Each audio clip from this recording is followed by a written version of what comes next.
We're going to receive the morning tithe and offering. And we'll be coming this morning from Exodus 19, 3 through 8. And it's talking about becoming God's treasured possession.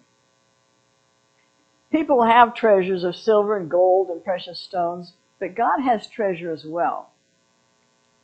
And his treasure is his children who walk in obedience and keep the commandment. So if we're a child of God, we're a treasure to him. Let's look at Exodus 19, verse 3 and on.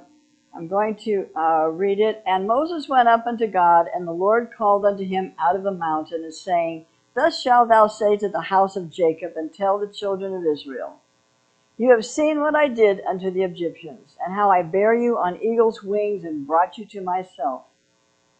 Now therefore, if you will obey my voice indeed, and keep my covenant, then you shall be a peculiar treasure unto me above all people, for the earth, all the earth is mine. And you shall be to me a kingdom of priests and a holy nation. These are the words which thou shalt speak to the children of Israel. And Moses came and called for the elders of the people, and laid before their faces all these words which the Lord commanded him. And all the people answered together and said, All that the Lord hath spoken we will do. And Moses returned the words of the people unto the Lord.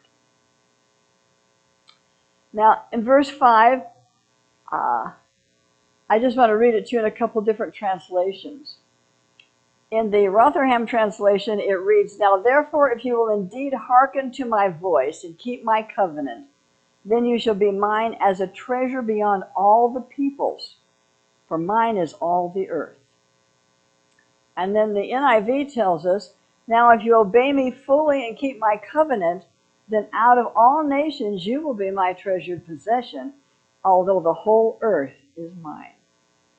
So beyond everything that he created as earth and sky and heavens, you, the believer, you are the people of God, and you are his treasured possession. And so here we see in context, it's the third month since the Israelites have left the Egyptian bondage. And they've camped at Mount Sinai, and it's here that God offers a covenant agreement to them. First, he reminds them of their great deliverance from the Egyptians, and compares their deliverance to being carried out on eagle's wings. So he brought them out on the wings of eagles.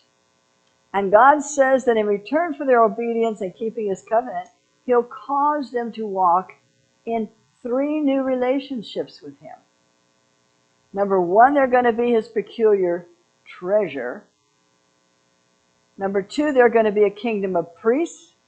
And number 3, they will be a holy nation. So we have treasures personally, which we have value to us and we wouldn't part for with any amount of money. But God says if we'll be obedient and keep his covenant, we ourselves will be his treasure. I think that's really sweet, isn't it? We will be his treasure.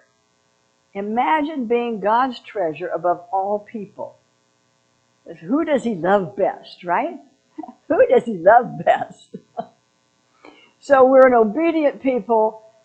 We keep our part of the covenant. We're in the house of God to worship God. And therefore, he says we are his treasured possession. Every believer that believes on his name and is obedient to the covenant is his treasured possession. And I like to think of myself that way, and I think it would be good for us all to think of ourselves. I'm special to God, right? He treasures me. Think of the thing you treasure the most, and then think about God treasuring you to the where that there was nothing too good for you. It will change your life. So with that, we're going to receive the morning tithe and offering.